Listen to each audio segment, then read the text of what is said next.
നിങ്ങളുടെ ഇഷ്ട പരമ്പരകൾ എക്സ്ക്ലൂസീവായി സൺ നെക്സ്റ്റ് ആപ്പിലൂടെ തികച്ചും ഫ്രീ ആയി ഇപ്പോഴേ ആപ്പ് ഡൗൺലോഡ് ചെയ്യൂ. അന്ന് പ്രതിഭയുടെ കല്യാണ നിശ്ചയാണെന്ന് അറിയുന്നത്. ഏയ് വിഷമിക്കല്ലേ. സത്യേട്ടനെ ഞാൻ വല്ലാതെ തെറ്റിദ്ധരിച്ചു. ആ മനസ്സ് കാണാൻ എനിക്ക് കഴിഞ്ഞില്ല. അന്ന് പെട്രോൾ പമ്പിൽ വെച്ച് കണ്ടപ്പോ ഞാൻ പറഞ്ഞതായിരുന്നില്ലേ, സത്യേട്ടനും ഞാനും കൂടി ഉടനെ പ്രതിഭയുടെ വീട്ടിലൊരു സർപ്രൈസ് വിസിറ്റ് നടത്തുമെന്ന്. അതുപോലും ഞാൻ വേറെ രീതിയിലാ കണ്ടത് മനുഷ്യ. എന്റെ വിവരക്കേട് ഒപ്പം എന്റെ ഭാഗ്യദോഷവും.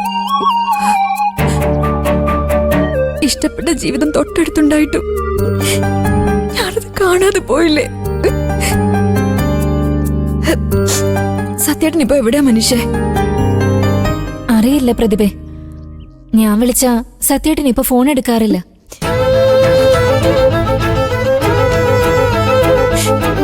മോളെ, രണ്ടാളും ഇങ്ങോട്ട് വാ, അമ്മ ചായ എടുത്ത് വെച്ചിട്ടുണ്ട്. കണ്ണ് തുടക്കേ.